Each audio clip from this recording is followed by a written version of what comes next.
Actually, the leap of faith, to give it the memorable name that Soren Kierkegaard bestowed upon it, is an imposture. As he himself pointed out, it is not a leap that can be made once and for all. It is a leap that has to go on and on being performed in spite of mounting evidence to the contrary. This effort is actually too much for the human mind and leads to delusions and manias. Religion understands perfectly well that the leap is subject to sharply diminishing returns, which is why it often doesn't in fact rely on faith at all, but instead corrupts faith and insults reason.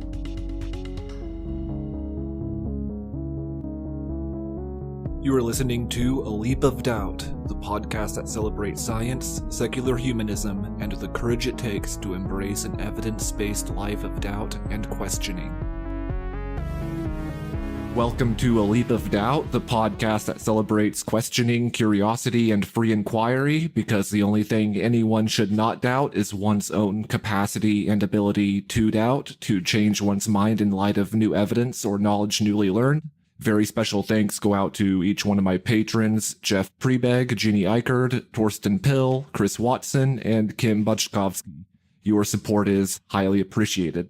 For this week's episode, I am very excited to welcome Nabila Jamshed as my special guest to talk about the nature of existential crisis in overwhelmingly disastrous times of global confusion and conflict, and how we might face the world being on fire without being inundated by despair.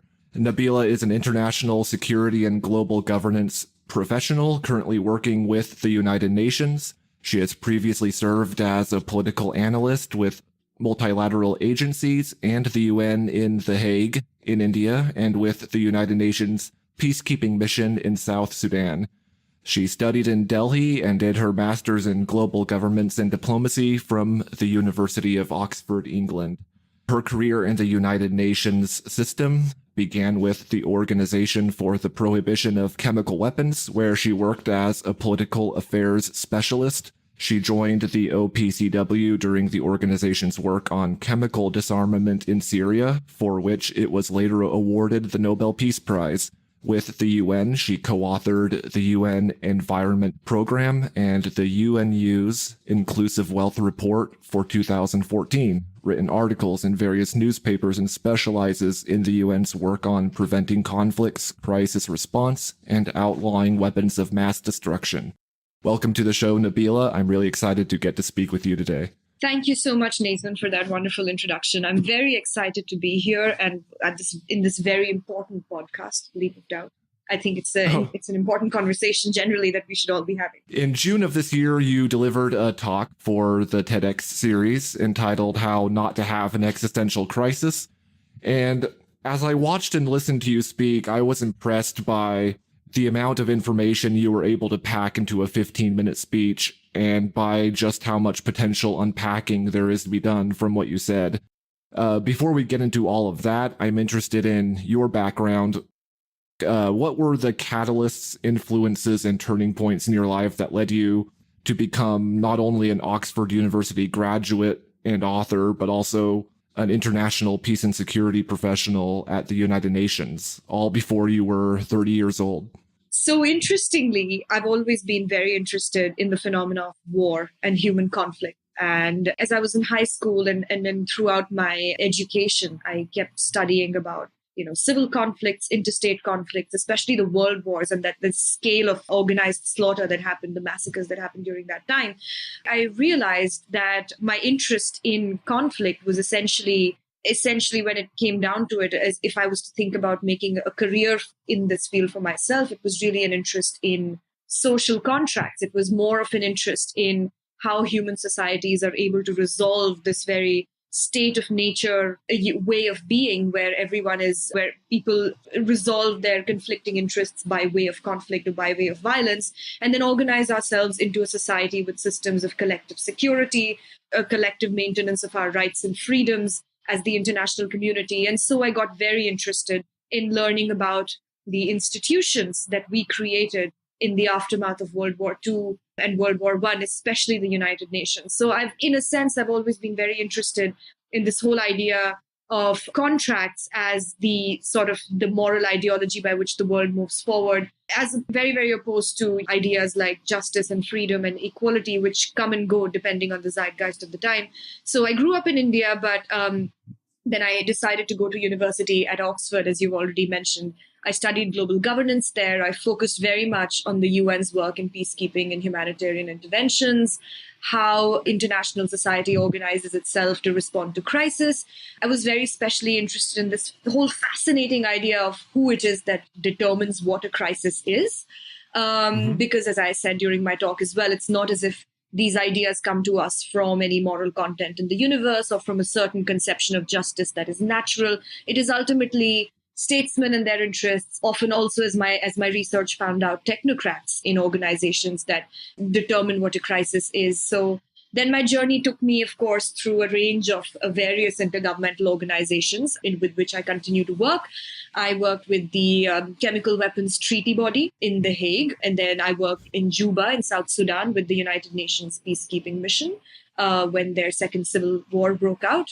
And I am currently in New Delhi, still with the UN system. So that's kind of been a little bit of my professional and philosophical journey so far. In your TEDx talk, you state, quote, "For all the erudition that comes from peace and security professionals like myself, we have brought the world to a point of abject failure." Before we dive into just how terrible everything is, let's talk about your visions and goals. What is it you would like to do differently to change the situation of erudition without change? This is a very interesting question, and I'm going to hark back actually to the title of your body of work, A Leap of Doubt. I think injecting more doubt, more questions into the entire discourse is what I see as my vision and my contribution in this area.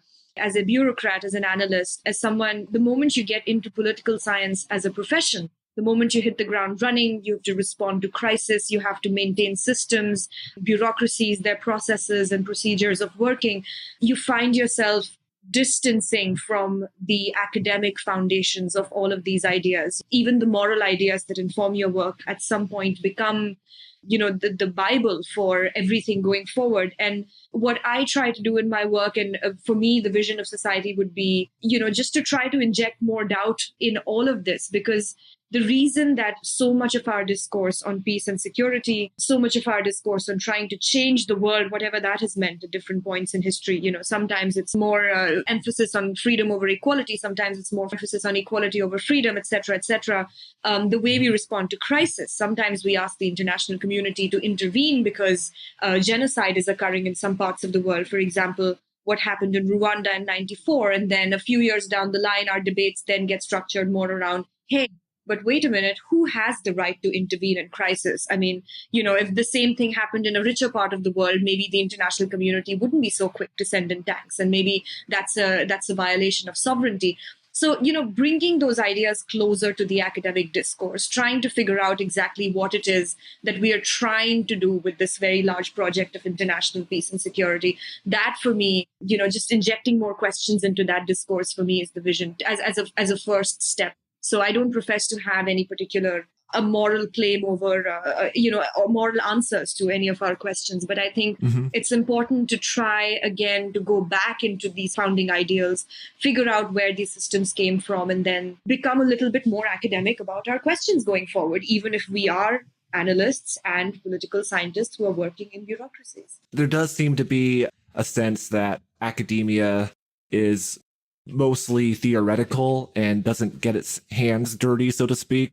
And there's the whole issue of the ivory tower of academia being distant from the everyday experience of people all over the world and separate from the conflicts that happen outside academia. So I think that's a really important focus is, moving away from faith to doubt, moving away from blind faith in the institution to actually being on the front lines and in the trenches and bringing academic scholarship to the trenches and combining knowledge with experience. I think that's a really fascinating and important direction to take.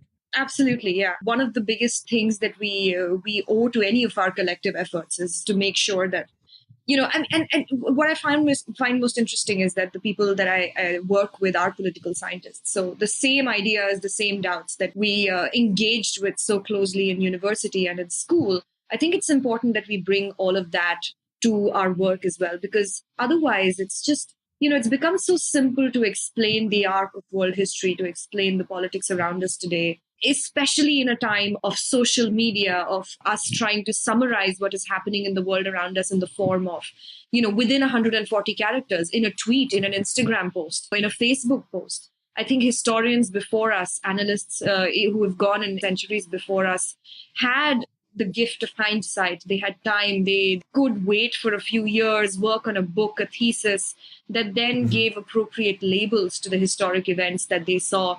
They had the gift of, we thought that the credible sources that would explain to us what is happening in the world around us today were textbooks, were books that people had spent years writing. But today, I think in the urgency of, and I don't blame the people who are manning these posts. I blame, not really blame, but I say this is one of the challenges of the medium itself. Because today in real-time news, we're trying to explain, say, a conflict that is happening or, an event that occurs and try to place it within the entire the arc of history. And sometimes it becomes really difficult because we don't really know, we don't have a full sense of what has happened before, what's happened in the last few years. So if there's one militant, sort of event somewhere in the Central African Republic or, an attack on a UN base in Mali or something like that, we want to immediately explain it. But which makes it even more important, as you said, to bring academics back into political analysis. Absolutely.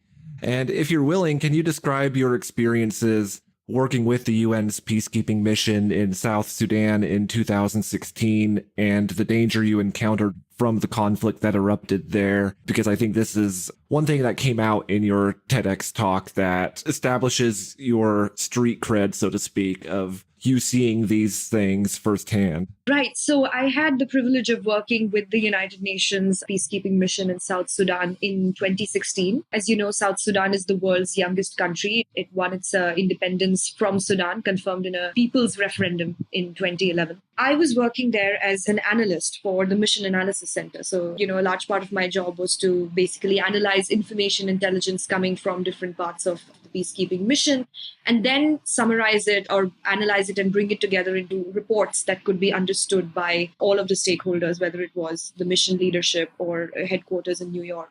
As it so happened, so by 2016, so to give you a very sort of for dummies, two-line introduction to how the history of South Sudan is panned out so far. 2011, it got its independence. 2013, the vice president and his supporters in the armed forces broke away from the government. And the rivalry between the president and the vice president and the forces that were loyal to them turned into a large-scale ethnic conflict that kept raging for a number of years. And then a peace agreement was signed that called a truce to this long war. So in 2016, opposition forces were returning to Juba, the capital of South Sudan, to rejoin the government and the National Army.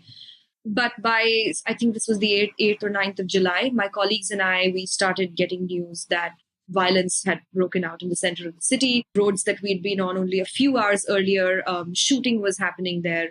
And then our base, the UN base that was quite close to Jebel Hill, which was the location for a lot of armed forces, the opposition's armies especially, there was eruption of gunfire near those hills. It was the beginning of several days of violence involving us getting caught in the crossfire of attack helicopters and tanks and rocket-propelled grenades. Our office buildings, our homes were caught in this crossfire until much of the mission was evacuated. It was a terrible, terrible conflict for South Sudan. There were many thousands. I'm not exactly certain of what the number was, but hundreds of thousands of people lost their lives, including 2 brave UN peacekeepers who were standing between, internally displaced people who were taking shelter in the UN base and those who were coming to attack them.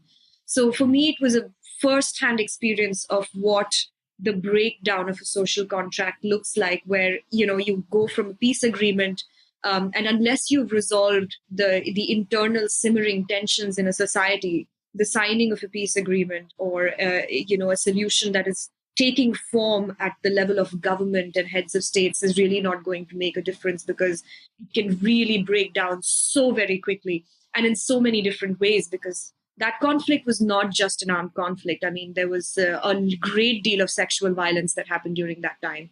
There was a lot of displacement. There was a lot of torture. And it was a very interesting experience as a crisis response professional for me, because when you have a number of people, 20,000, 30,000 at a time, running towards the UN base at that point, you really don't have the time to, sit back and think about the UN's mandate, who decides who's coming in here, whether these are people from this side or that side, what is the UN's role. Somehow all of those things collapse very quickly, because the one thing that you do know, no matter what your political ideology is, that if someone is looking for their lives to be saved and you have the resources to do it, you open your doors. So a number of interesting experiences really from there. That must have been life-changing in a lot of ways. It gave me an insight that I didn't have before in my work and in life.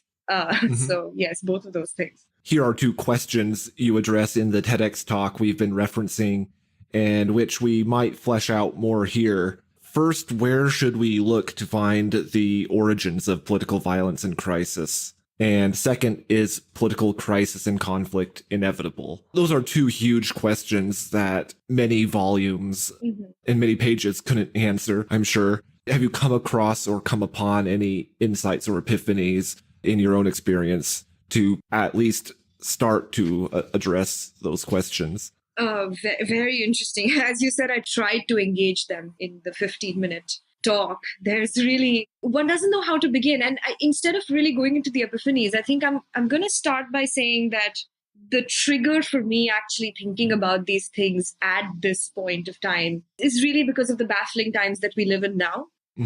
A few years ago, I was convinced, I think a great number of us were, that it seemed like the moral arc of the universe was bending towards justice, to quote a famous orator. The Second World War had, it had brought to a close a very human proclivity for interstate massacre, armies facing off in the fog of war, firing tanks at each other's flags. The close of the Cold War, as great scholars put it, brought an end to history itself. The ideological struggle, what we then, in at least what we then called the developed world, had drawn to a close. It seemed like liberalism was winning. The feminist movement had become aggressive. Racial and ethnic hatreds had become taboo. We were no longer singing anthems to our borders. And we took for granted that the postmodern ideas, the very questioning everything, and, whether it was the existentialism of the 60s or the just postmodern, post-liberal thought that had brought us here, would also see our future generations through to a world in which hatred and war would, if not completely outlawed, be at least questioned. But then we seem to be reverting back again to a time where, it seems like a lot of inexplicable violence is happening, where we don't have interstate war anymore, but we do have a lot of intrastate conflict, and more civilians are dying in our century than in any of the previous decades of any century before, where armed soldiers used to die. A lot of liberal ideas are under question. We seem to be closing ourselves off within those borders of identity, of countries, of sovereignty, in a way that we thought was coming to an end with globalization. So, which kind of took me back to this whole idea of whether history just sort of swung in a pendulum between crisis and peace, and crisis and stability, empire and freedom, and exploitation and emancipation.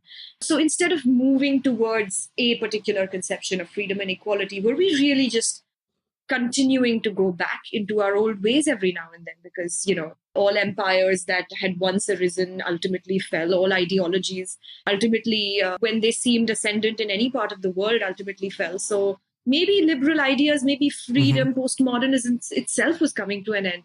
I was compelled to become quite pessimistic about whether history would automatically lead us in any certain direction, given even with all of the history of ethical philosophy moving towards more freedom from state, from religion, from our, ascriptive identities. Maybe we're not going there. So for me, the only epiphany that I had was, perhaps all we can do with the instruments we have available is use whatever the agency, the questioning that the history of ethical philosophy has given us to keep moving in a direction that affords us more freedom, more security as a society. And so for me, it wasn't so much as I don't think history automatically moves in a certain direction. And I don't think we should be blinded by the optimism of generations. But I think what history gives us are the tools, but it doesn't really give us direction. So, yeah, I mean, I don't know if that's striking a pessimistic note or a positive one. It can be seen as optimistic or pessimistic depending on your disposition, but I think it's a realist way of looking at things because I think history probably is cyclical in a sense. There is a moving back and forth between progressive and more backwards ideologies, and there's an interplay between them, and we're still, as a species, trying to figure it out. Exactly. And the way I look at it is our species is extremely young. If you were to do a representation mapping the lifetime of our species onto the lifetime of a human being, we're pretty much in the toddler phase right now. So we have lots of issues in our evolutionary past. We're evolved apes, and we only very recently, like in the last 400, 500 years, really started to develop ethical philosophy and science and all of that.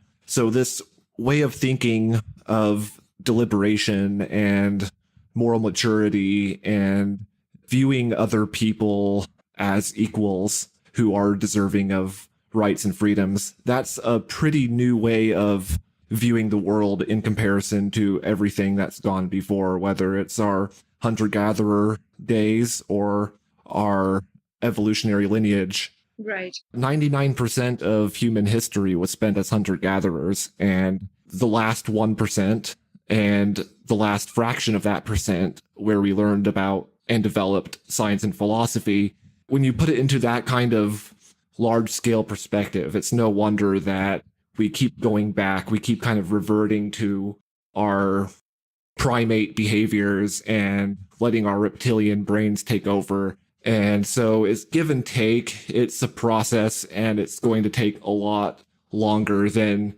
a lot of us would like it to take to get out of the toddler phase of our species and become more adult. That's the way I like to look at it.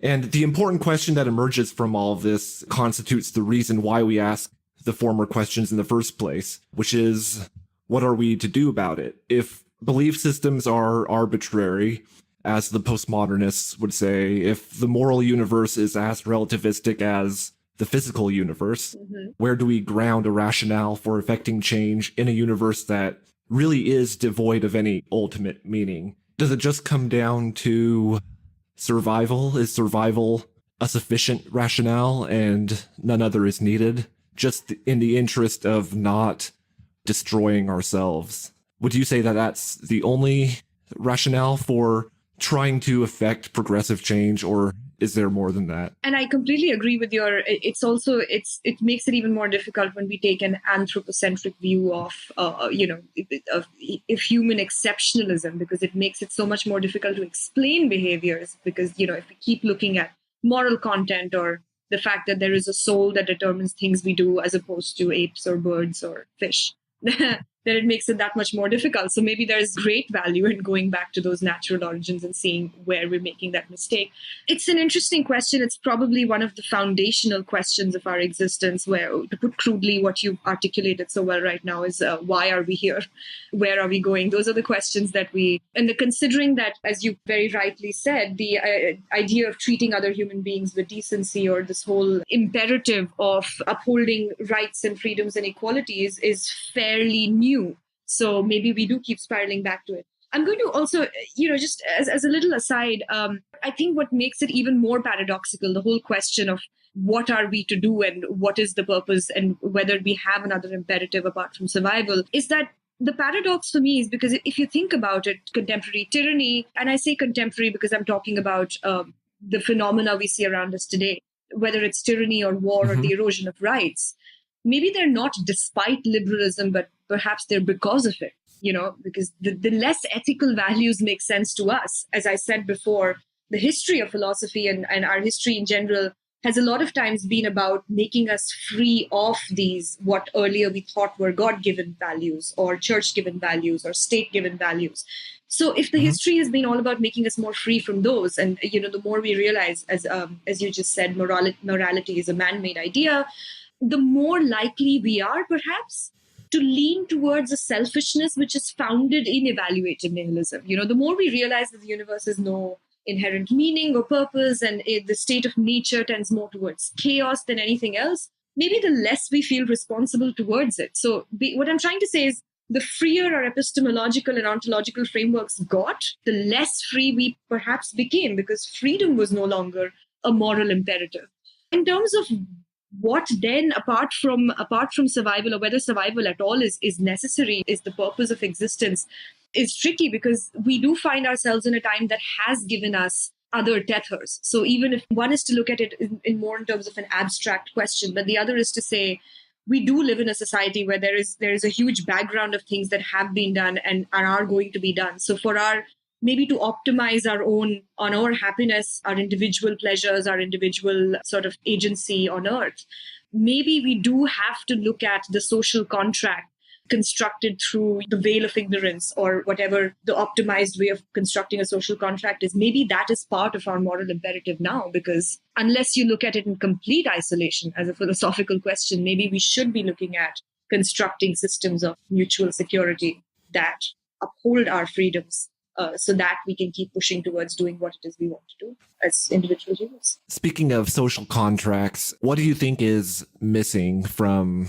if anything, from the notion of social contracts as they've been put into practice today and throughout history? Is there anything we need to add that hasn't been added before to the notion or the concept of the social contract? And if there is anything we need to add, does the lack of it, is that the reason why we keep going in these cycles of history without anything being resolved? There's so much that's missing in the way that we are implementing ideas of social contract. I don't think any of our current systems of state or our international organizations are constructed around any ideas. For example, the most famous one of them all, the veil of ignorance, where you're constructing a society based on whether if you were the worst person off, whether you would still, be happy with what you got in the bargain. For me, it's not so much about fixing the philosophy of the contract as much as it is about implementing this. If anything, from my own personal point of view, it's not so much about taking a certain way of organizing ourselves as societies and states, as much as it is about constructing these things from bottom up. So I think if you're talking about a system that fundamentally is being constructed to you maintain mutual security and rights and uphold freedoms, then it should ideally come from the people who dwell in it. And I think that's been missing, because over time, our society has come to be dominated either by the control of those who had the most wealth, were in control of the most resources, were in control of the most state power, whether religious or cultural authority had vested in them the title to rule a particular context. And somewhere along the line, we forgot that the systems that we had created a while ago in history are no longer, they might not have the same legitimacy that they had earlier, because we are no longer listening to the ones who are most marginalized in societies. From my experience, not only as someone who's lived in, both in Europe and as well as in Asia, but also someone who's worked in South Sudan, which is the breakdown of the contract at its worst, I felt like one of the biggest lessons has been you need to be listening to the most marginalized. Human beings have created a lot of great ideas, but the leaving out of the marginalized seems to be a recurring theme. For example, the founding of America, which was a radical experiment in democracy, and on which the founders risked their lives to set out and do the experiment.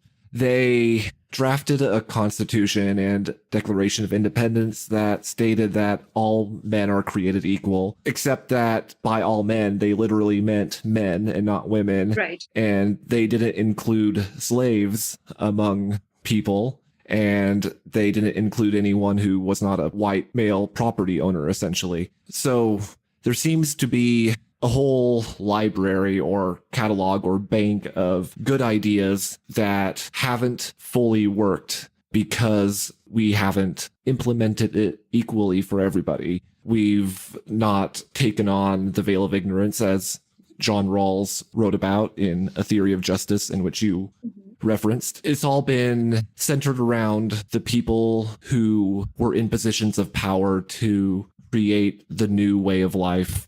And that new way of life contained within its codifications, it upheld the privileges that come with status and power. And so, yeah, I think part of what we need as a global society, now that we have experienced globalization and there's no going back from that, is we need a system of ethical philosophy and social contract that doesn't place any particular class or race or gender at the top. We need to topple hierarchies without descending into anarchy and chaos. And so there's a delicate balance there of how do we establish a progressive order that, on the one hand, doesn't become tyrannical and totalitarian, and on the other hand, doesn't descend into chaos. Right.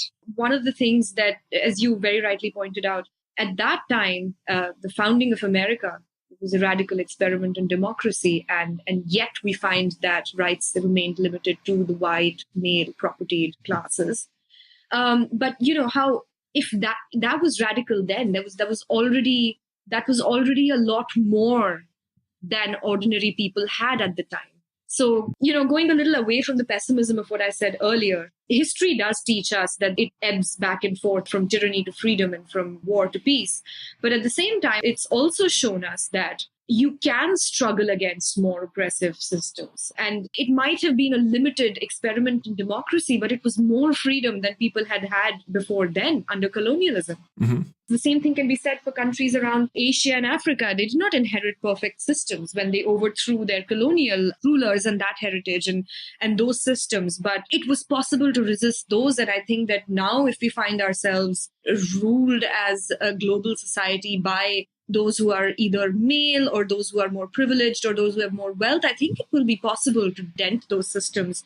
And the generations today actually have more resources than they did before in order to affect that change, because earlier it would have been so much more difficult to protest, because if the state wanted to, or the church wanted to excommunicate you or punish you, it would have been much easier to do that then than it is now, just for speaking out. Yeah, that's a hopeful sign that this generation that you and I are both a part of, Mm-hmm. the young generation, the millennials, so to speak, have an amazing amount of resources at our disposal. That's right. And it's going to be interesting to see what we do with those resources in the next 10 to 20 years, Mm-hmm. and to see what emerges out of that. There's a lot of potential for it to go very wrong, but I'm more optimistic than pessimistic at this point, just based on the enthusiasm and the energy I'm seeing. Even though a lot of it is misplaced, Mm-hmm. a lot of it is directed away from things that take us back and toward things that are better for us in the long run. The challenge is that we need to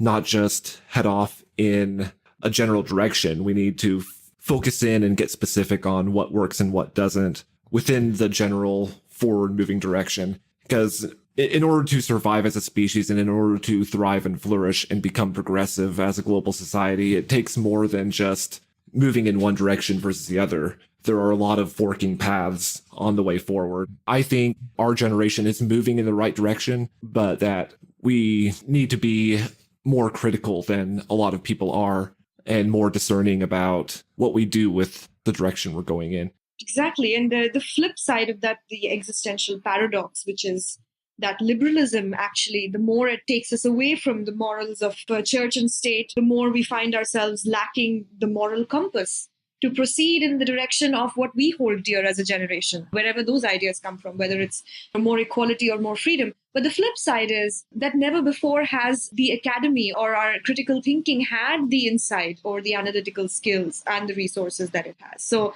on the one hand, the more free we got, the more we started resisting everything, and the more we perhaps made platforms and opportunities for those who were proponents of, as you might say, either misplaced ideas or more hatred or more insular identity. We kind of also gave them bigger platforms as we got freer. But at the same time, we also have now the critical insight to be able to tell that those are not the ideas that in the long run are going to give us more rights as individuals in society. So I would say, yeah, I agree. I'm hopeful about the potential of this generation, because we discussed how we swing between the pendulums of war and peace, that violence is intractable, but the intractable nature of violence, it cannot mean that we have relinquished the responsibility to stand up and forcefully make a point.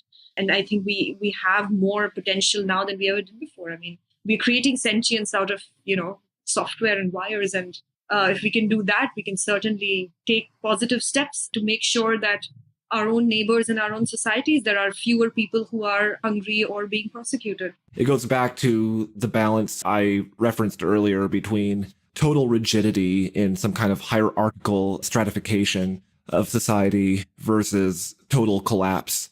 And there are people in our generation who are advocating for total collapse, just tear everything to the ground and start over. Mm-hmm. I think that's a dangerous direction to move in. I think there are some first principles, for lack of a better word, that are useful to us and that we need going forward.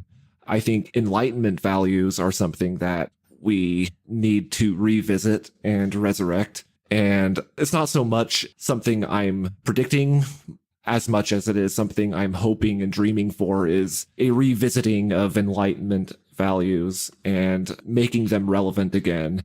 Building something from the knowledge we've accumulated about how human beings behave, the nature of the mind, and taking what we know about ourselves and our nature and the way societies function to build what we need to build in order to survive and flourish. So I'm opposed to this movement or trend I'm seeing in some sectors of just tear everything to the ground and start over. I think that's almost as dangerous as the converse of that, which is let's just go back to the traditional conservative structuring of society. Absolutely. I couldn't agree with you more. I think there is so much value in where the history of liberal thought has brought us today. It has given us the questions and the tools with which to proceed in a direction that we can be freer as societies. That has also given us, as I just said, the nuance to see the difference between the anarchy strain of politics. But it has also given us tools to say that now those of us who are using these free platforms to advocate for ideas that are more insular, that are more, based on keeping the other out or othering communities of people, are based on interests and power and not from anything natural or anything that comes from a strain of morality that comes from nature. For my own personal politics, and this is not something that I'm saying either as somebody who works for the UN or, someone who's as someone who in the abstract is convinced that of the absence of moral content and the tenets of existentialism, but for my own personal politics, the kind of society that I want to live in, I think it's important. I think we're going in a direction that a lot of young people that they're fighting for. It's quite encouraging and it's quite correct. I think we need to fight for more freedom, but be very careful and vigilant of the dangers of anarchy at the same time. I completely agree. And I love what you said at the end of your talk, where you said we fight as a generation because we can. And I think one reason, if for no other reason, that exists for why we should fight for change, fight for a better way of living as a global society is because we are, in a very scientific sense, pieces of the universe that have become self-conscious. And this was an amazing, rare, stupefying accident of history and evolution. And yeah, consciousness, it's so rare and such a beautiful accident that it seems kind of perverse to let it go to waste and to allow ourselves to live the unexamined life, which is what Socrates and all of Greek philosophy, the beginnings of philosophy, was concerned with addressing. I think we lose something that's extremely rare in the universe if we don't question things, if we do nothing, if we let this cycle of history just kind of drag us along as passive participants. So I think we're doing something really cosmically amazing, at the risk of sounding too woo, by taking our own destiny into our hands. You mentioned stuff like AI, which is, to me, a really astounding and beautiful way of taking evolution into our own hands and guiding it artificially. And so, if for no other reason than that, and even over and above just the demands of survival, I think the fact that we are conscious and that consciousness is extremely rare in the universe is reason enough to find a better way of living and keep on trying to perpetuate our species. Right. I mean, at the risk of sounding slightly facetious, I think for the aesthetic value alone would be, there is the fact that there's so much has been given to us by the people who've gone before us in terms of the ideas, the enlightenment, the systems, the art, the ways of thinking that have been bequeathed to us by previous generations. I think it would be an aesthetic waste if we allowed that to pass into nothingness, because we were so committed to resisting the notion of meaning. And I think that's a trap that, the existentialist, the nihilist schools of thought, sometimes particularly the nihilist meme school of thought, of which I'm a huge proponent, tends to delve into. But I think it would be an aesthetic waste. And to put it, to come back to more seriously speaking, I agree that the miracle of consciousness has been, as far as we know, to the limits of our knowledge, absolutely unique in the universe, as far as what we know exists and what else is out there. Besides that, what I said at the end of my talk, the reason that we should struggle for the rights of other people, those who live in the same societies as us, is because we can.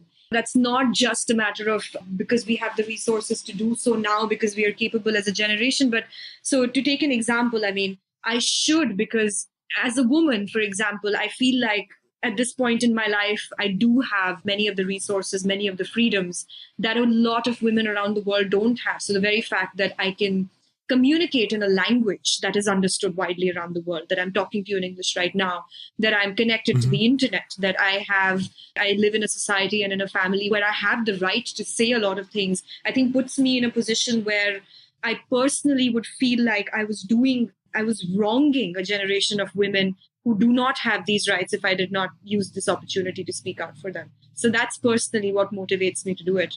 So as a generation, because we can, we should. Nihilistic feelings do have their use. For one thing, it forces people, especially young people in this generation, to think about life and the universe and whether it has meaning or not. It also helps us to come up with a rationale. So even if the universe is devoid of any transcendent meaning, which I would say is the case, that means that we have to create our own meaning, and that meaning can emerge from humans' ability to abstract.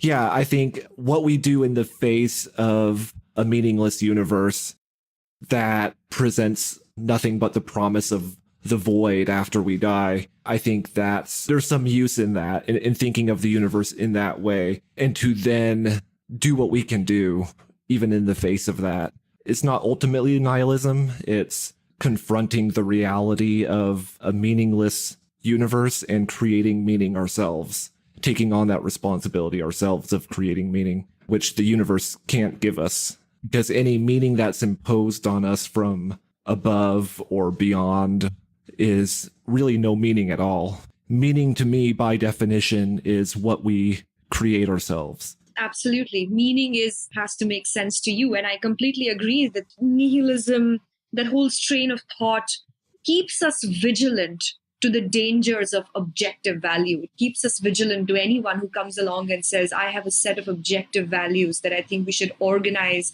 your life or society around.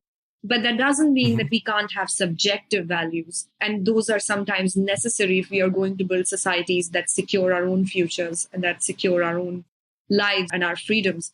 And so I completely agree. I think existential thought is absolutely critical as one of the founding ideals of our time. But it should never stand against any effort to create meaning that would better the lives of people in a way that they want. Because the alternative is basically just solipsism and just the wasting away in your own personal subjective experience and the hatred of or the resentment against non-existence, which is everybody's fate. So yeah, progressive action is so much better than the alternative of just acquiescing to our fate. It kind of gives new meaning to what Dylan Thomas said when he said to strive against the dying of the light. It's not just a matter of personal survival, we don't look forward to an afterlife is that we're in a position to do something. And as animals, we're unique in that way. So yeah, let's do something with it because we might as well. And so in closing, what advice I guess advice is the right word, to anybody listening to this who's wondering, what can I do as an ordinary citizen who maybe doesn't have access to, or as much access as they think to politics, or who don't feel they're in a position to make any real change? If they are really feeling like they want to get involved in something, what advice would you give them? I would say, to draw from your own conclusion, one of the important things about questioning everything, and I think that one of the biggest responsibilities of this generation is to question everything, especially the newest ideas, the ones that are emerging around us now. And not allow anyone. I think it's very easy because what the whole idea of objective value and meaning does is it tells you that the efforts that you are putting in, that your own conception of your own life, the efforts that you're putting into creating your own meaning are perhaps not as important as anyone else. But one of the things that this whole idea of dismissing moral meaning or content of the universe does is it tells you that whatever meaning you are creating is valid and it is important, and you should. Once you've started questioning, you will realize that you have more resources as a generation than any before you to create the changes that you want to see in the world. So really my parting advice to anyone listening who wants to get involved, I would say that you have more than any other generation before you to affect changes. Ask questions, see where objective values, see where imposed meaning or ascriptive identities are being used to oppress people, to keep their rights down, to keep the resources away from them. Question those systems, those structures, those ideas, find out what you can do, and really just rage against the dying of the light. Yeah, that was very beautifully put. I will, of course, have a link to your TED Talk that we've been referencing throughout this episode. And is there anything else you would like to plug as far as your work or your writings? I heard you have a fiction novel that you've written. Yes, I did. I did write a fiction novel. That was way back in high school. But I would. Oh, in high school. That was a long time ago. But yes, do check it out. It's on Amazon.